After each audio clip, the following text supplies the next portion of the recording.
The late afternoon sun flashed across the polished glass doors of the Grand Haven Hotel. I stood there with my fingers curled around the keycard to my own building, and my heart was not racing. Not yet, but my fingertips tingled with that quiet kind of tension that only comes when people are staring at you as if you do not belong. "You're not seriously thinking of going in, are you?" Vanessa asked. Her voice was barely above a whisper, but it carried every ounce of contempt she could gather. She planted herself squarely in front of the entrance, arms folded, her designer dress catching the light. I recognized it immediately. It was a poor imitation of a gown a friend of mine had shown me at a private fitting just last week. Behind her, through the glass, I could hear my father's booming laugh rolling through the grand lobby. That lobby, the marble flooring, the custom lighting, the symmetry of the space. Every line of it had come from my vision. It was my lobby, my hotel, and yet I was standing outside like a stranger trying to sell something door to door. "This is the Grand Haven," Vanessa continued, adjusting her earrings with practiced ease. "The tasting menu alone costs more than you probably make in a month," if she had only known.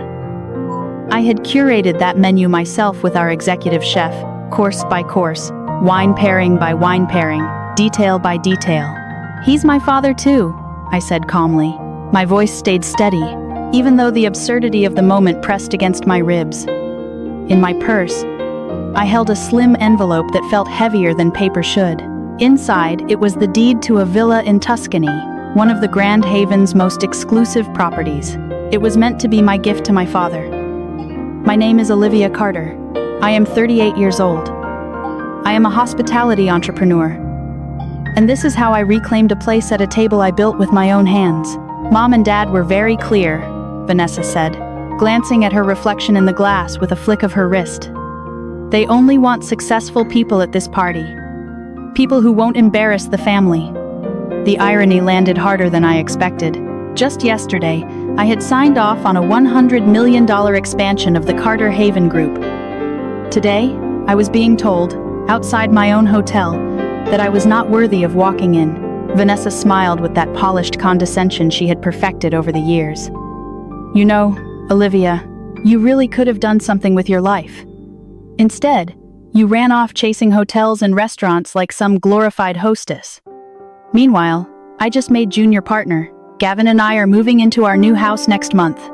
4 bedrooms, pool, home theater, real success." I looked at her for a long moment. Her law firm had been negotiating lease terms for 3 months in one of the commercial towers my company owned. They were overextended. Desperate, really. The report was sitting on my desk upstairs.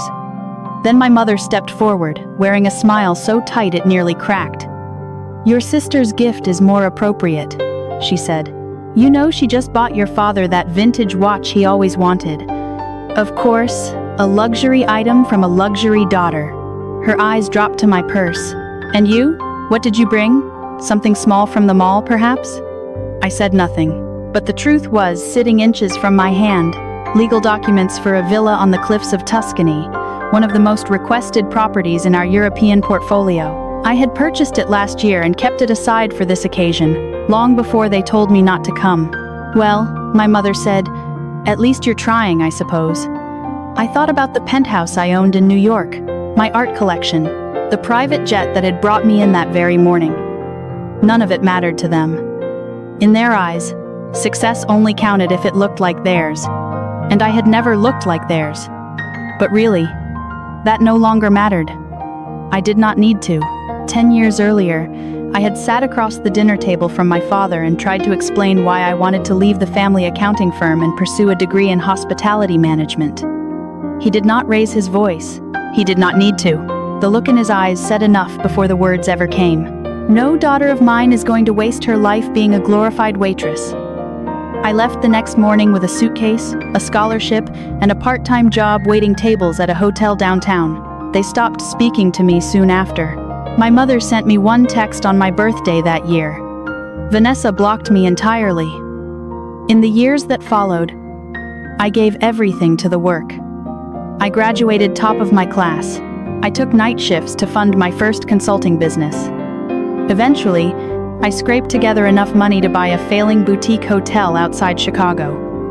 Most people saw a liability. I saw a blueprint.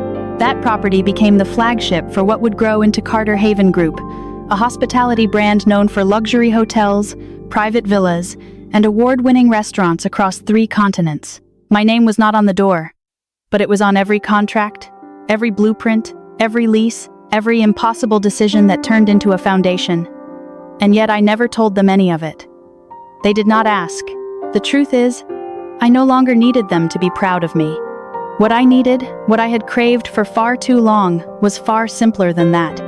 To be seen as someone who mattered.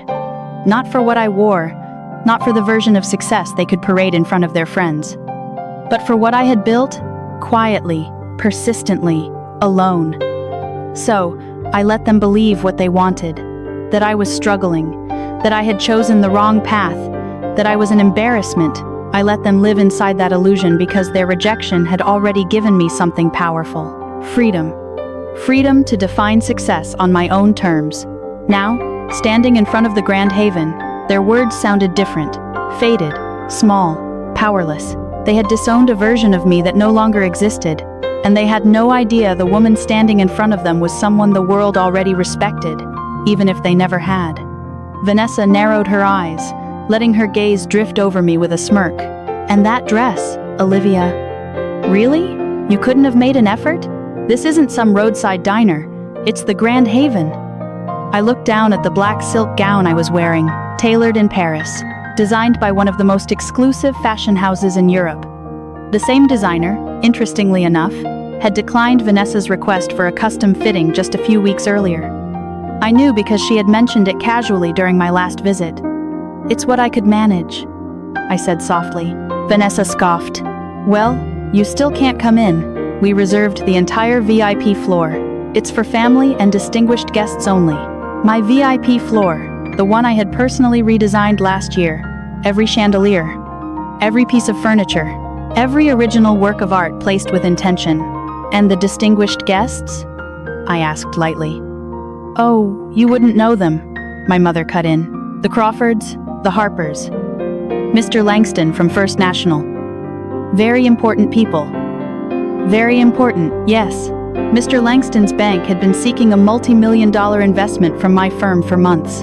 The Crawfords had recently requested private access to one of my Aspen properties. The Harpers leased 2 full floors in my Chicago high-rise.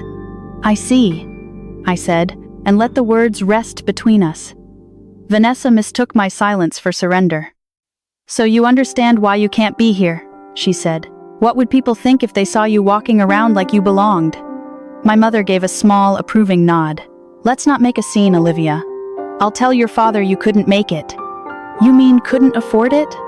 Vanessa added with a grin. I did not move. I did not flinch. I only stared through the glass at the lobby I had imagined long before anyone believed in me. The marble I had selected. The architecture I had approved.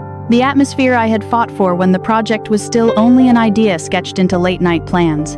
For a brief second, I considered turning away. Let them keep their illusion. But then, I heard a voice from years ago. My first mentor. A sentence he had once told me that never left. Success does not matter if you let other people write your story. My jaw tightened. And in that moment, I realized I was done letting anyone else narrate who I was. I straightened my shoulders. I looked my mother directly in the eye. Actually, I said, I think I'll stay. Before she could answer, the heavy glass doors swung open. Is everything all right here, Madam CEO? A calm voice asked. Owen stood in the entrance, tall and composed, his security badge catching the light. He wore the crisp navy uniform of our executive protection team, the very uniform I had personally designed when we expanded into international markets. Owen had been with me from the beginning, back when I bought that first failing hotel outside Chicago. We had built everything together, step by step, property by property. Your usual table is ready, he continued, and Chef Marcel is waiting for your approval on tonight's tasting menu. The silence that followed was immediate. Absolute. Vanessa blinked. Her mouth opened, but nothing came out. Her glossy lipstick suddenly looked too bright, too loud, like something cheap pasted onto expensive glass. My mother's hand went instinctively to the brass handle as if the ground itself had shifted beneath her. I turned to Owen and smiled. Perfect timing. Then I faced my family. They were just explaining why I wasn't welcome here. Owen frowned, genuinely puzzled. But Miss Carter owns the Grand Haven, he said. All of them. He was not exaggerating. The Grand Haven chain had 35 locations worldwide and growing. I personally oversaw the design of each one. Not for applause, not for recognition, but because it mattered to get it right. Because beauty, when done well, becomes its own kind of power. Yes, I said gently. I do. I stepped forward. Vanessa stumbled back as though she no longer knew where she was supposed to stand. I believe you mentioned the VIP floor? I asked. She barely whispered. You own this, and reserved it for family, I said. And distinguished guests. Owen nodded. We've already cleared your elevator access, Miss Carter, and the executive suite is prepared for your father's celebration. At that exact moment, Gavin came out from the hallway, straightening his tie. What's taking so long? Everyone's waiting. Then he saw me, and he stopped cold. Olivia, I didn't expect clearly, I replied. Our Gavin just made vice president at the bank, my mother blurted out, reaching for anything that still sounded impressive. Junior vice president, I corrected. Not unkindly. I knew because his bank handled some of my group's smaller corporate accounts, and because we were already in talks to acquire that bank within the next quarter. Well, Vanessa snapped, grasping for her edge. That's still more impressive than being some restaurant manager. I thought briefly of the board meeting I had left that morning. We had discussed a merger with a global culinary brand, one that would add more than 60 restaurants to our portfolio, 10 of which already carried my name. Something like that, I said.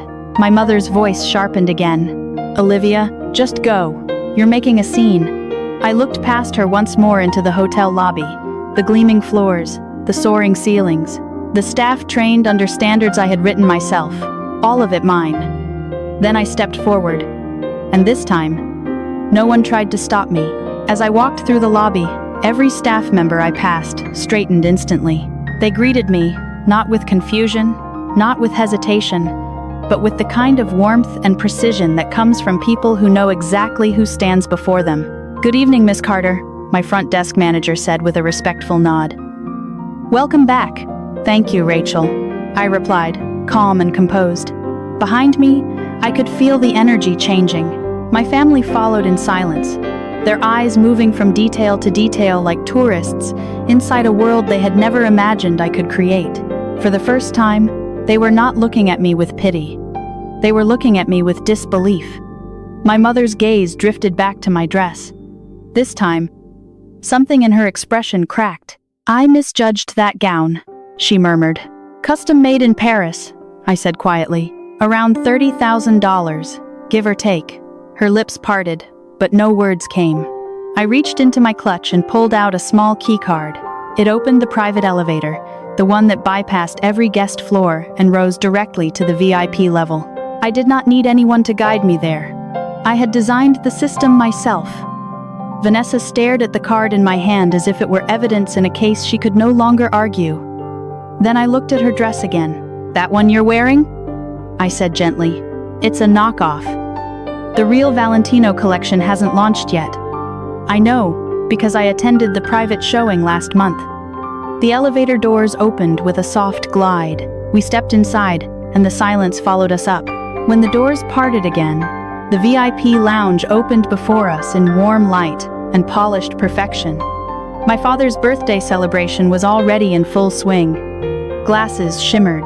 Waitstaff moved with practiced grace. Laughter floated in the air. Then we entered, and the laughter died. Guests turned. Conversation stopped in mid-breath. Drinks paused halfway to lips. Silence moved through the room like a crack through crystal. My father rose slowly from his seat. Olivia. His face changed in stages. First surprise, then confusion, then discomfort. What are you doing here? Your mother said you couldn't afford. I own it, I said, cutting cleanly through the sentence. The hotel, the lounge, the room we're standing in. For a second, no one moved. Then Mr. Langston from the bank hurried toward me, relief already written across his face. Miss Carter, I had no idea you were Robert's daughter. We've been trying to arrange a meeting with you for months about the investment proposal." Another voice followed before I could answer. "Olivia owns the Grand Haven?" It was Meredith Harper. "That explains why we couldn't get the Aspen Villa last season." I gave a small nod. "You were on the wait list. Your request came in late." Across the room, Vanessa lowered herself into a chair beside the dessert table as if her knees had stopped cooperating. Gavin looked like he wanted the floor to split open and save him from what was happening. My mother finally found her voice, but it came out barely above a whisper. "Why didn't you tell us?" I looked at her. "At all of them. Would you have believed me?" I asked. That question landed harder than any accusation ever could. They had not believed in me when I needed it. Not when I left. Not when I was working night shifts. Not when I was building something out of nothing. So I built my life without their approval. And now that they finally saw what it had become, I realized something with complete clarity. It was not validation I wanted. It was respect, and I no longer needed their permission to claim it. Slowly, the room began to move again. Conversations resumed, but they were different now. The atmosphere had shifted. Everyone could feel it. People who had ignored me at past family events suddenly became very eager to speak. Their smiles widened too quickly. Their champagne glasses appeared in their hands like social tools. They edged closer and asked if I had a moment. Just a quick conversation. Just a thought about a collaboration. Just a tiny opening. The same people who once looked past me now looked at me as leverage, not liability. The Harpers, who earlier had been too important to know my name, were now practically pleading for another chance at the Aspen property. Mr. Langston discreetly handed me his card again, this time with a handwritten note on the back. "Please call. We're ready to adjust terms." Vanessa stayed frozen, staring at her plate as though it had personally betrayed her. Her fiancé had disappeared moments earlier, slipping out quietly after realizing that the partnership she had been boasting about rested on a lease she could no longer count on. That office building belonged to me. Gavin stood in the corner with his phone in his hand, fingers moving rapidly across the screen. Judging by his expression, he was either updating his resume or sending nervous messages to his boss, wondering whether the acquisition rumors were true. They were. My mother moved from guest to guest with brittle grace, throwing out strained smiles and half-formed explanations. "We always knew Olivia was special," she said. "She's just private. So humble." Her voice cracked once, then twice, but she kept going. She had to. Appearances were the only language she had ever trusted, and through all of it, I said very little. There was no need to raise my voice. No need to humiliate anyone. No need to perform triumph. I simply let the truth stand next to me, and the truth did all the work.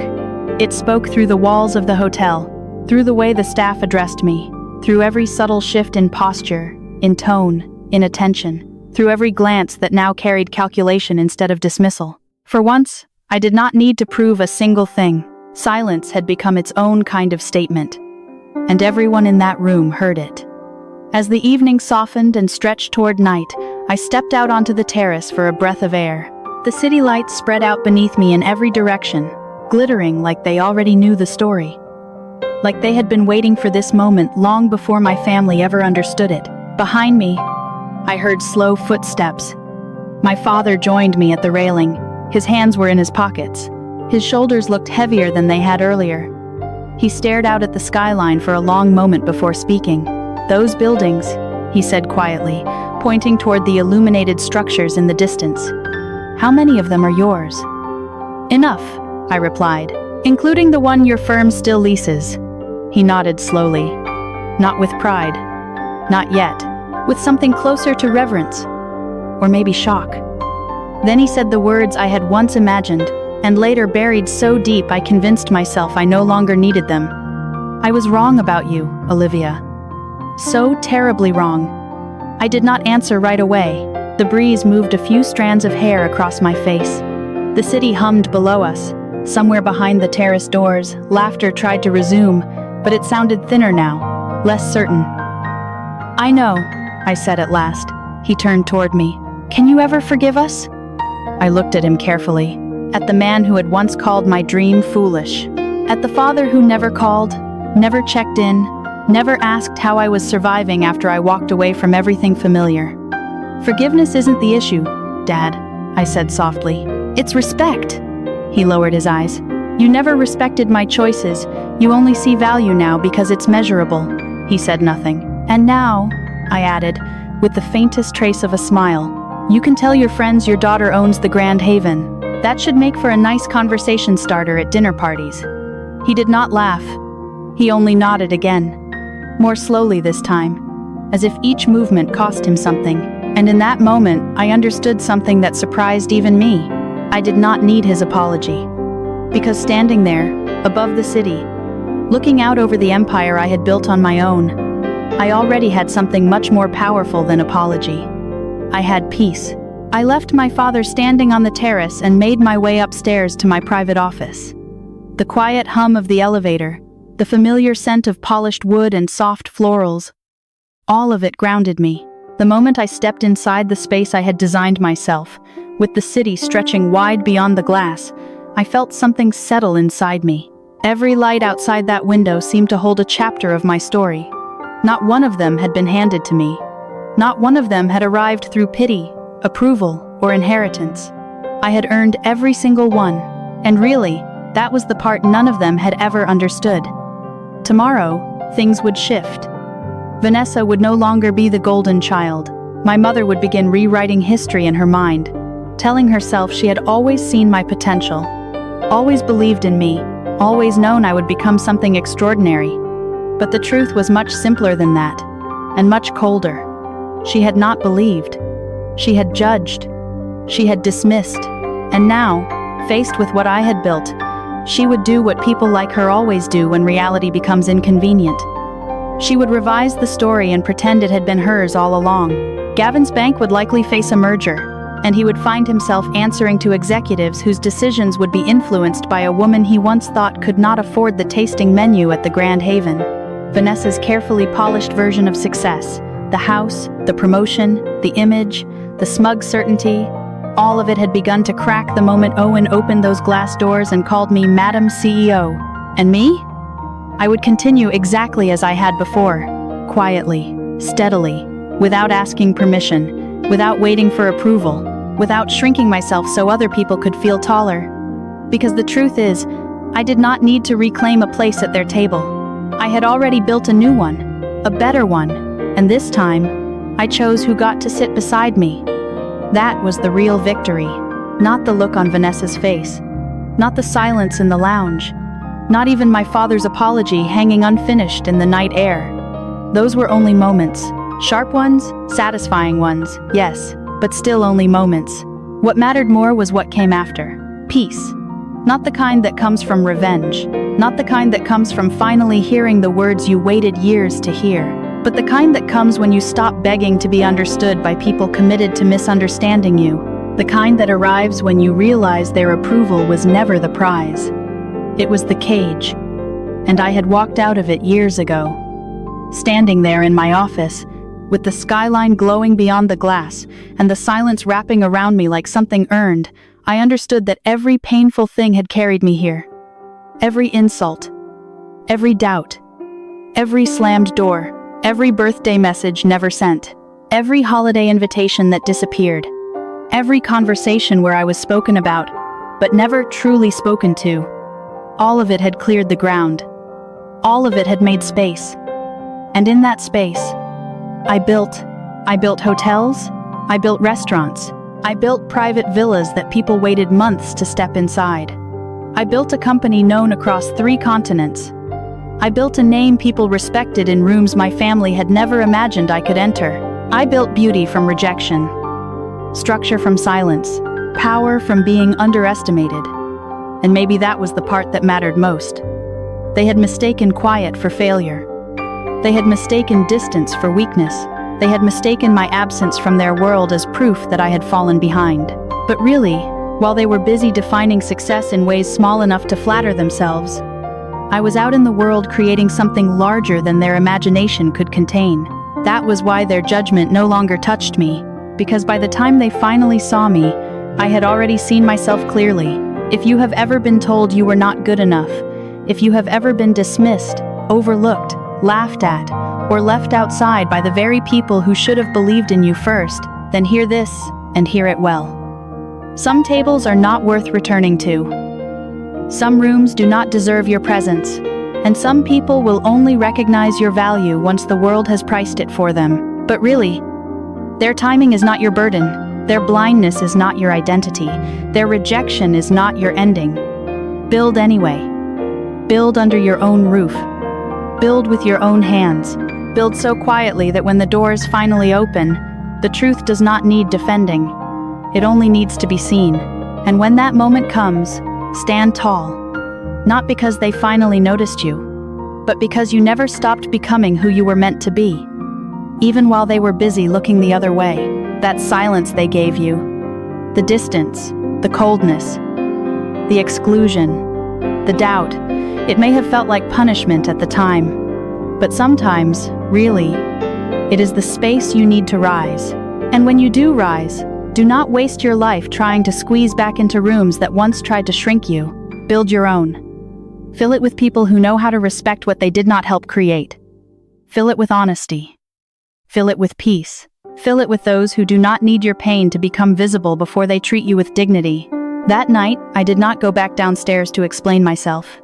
I did not return to the lounge to collect admiration. I did not need to circle the room and soak in the change.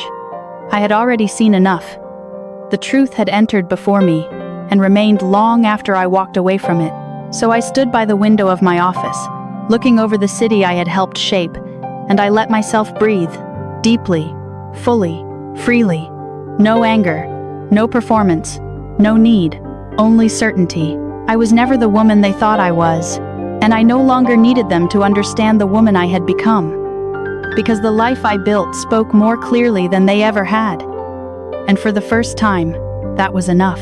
If this story stayed with you, if some part of it felt uncomfortably familiar, then maybe that is for a reason. Maybe you already know what it feels like to be underestimated by people who should have known better.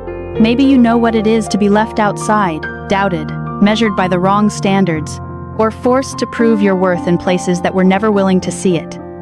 If that is you, keep going. Keep building.